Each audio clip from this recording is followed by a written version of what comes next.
आज फळ उत्पादक, भाजीपाला उत्पादक शेतकरी आणि ॲपेडामार्फत जे नोंदणीकृत व्यापारी आहेत, या सगळ्यांचे एकत्र एक संमेलन आम्ही सांगली येथे घेतलं। या संमेलनाला साधारणतः 1400 पेक्षा जास्त शेतकरी आपल्या सगळ्या 10 तालुक्यातून उपस्थित झाले होते।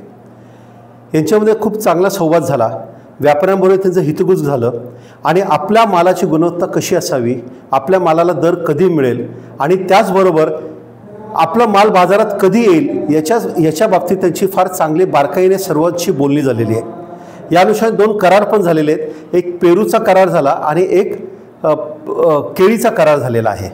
मला असं वाटतं की या ह्याच्यातून या माध्यमातून आपले शेतकरी हे जर का थेट व्यापाऱ्यांशी या पद्धतीने जोडले गेले तर त्यांच्या मालाला भविष्यकाळामध्ये अतिशय उत्कृष्ट असा दर त्यांना मिळेल।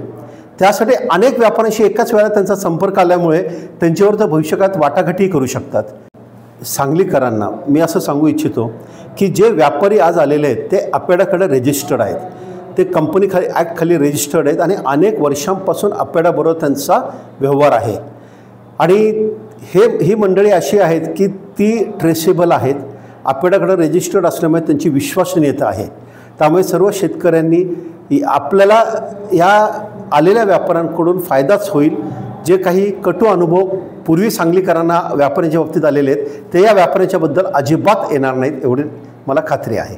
आजचा जो संमेलन आहे हे फक्त एका दिवसाचं नाही, तर 2 महिन्यानंतर, 3 महिन्यानंतर, 6 महिन्यानंतर किंवा वर्षभरानंतर जो माल तयार होणार आहे शेतातून त्याला बाजारपेठ कोणती घ्यायची, कुठे चांगल्या पद्धतीने आपण विकलं तर 4 पैसे जास्त मिळतील आणि शेतकरी सुखी होईल, या दृष्टीने सांगली जिल्ह्याने टाकलेलं हे पाऊल आहे।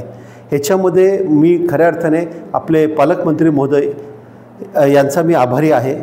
त्याचबरोबर मान्य नानासाहेब पाटील जे आपले माजी कृषी सचिव होते त्यांचाही मी आभारी आहे आणि आज या बैठकीसाठी, या संमेलनासाठी उपस्थित असलेले सर्व शेतकरी यांच्याबरोबर कृषी विभागाच्या अधिकाऱ्यांनी खूप मेहनत घेतली, अपेडाच्या अधिकाऱ्यांनी आणि पणन विभागाने खूप मेहनत घेतलेली आहे। तर या सर्वांनी जे केलेलं कामकाज आहे त्या अनुषंगाने मी त्यांचेही आभार मानतो आणि एका चांगल्या नवीन समृद्ध वाटेला पुन्हा एकदा सांगली जिल्हा जाईल अशी मी अपेक्षा बाळगतो।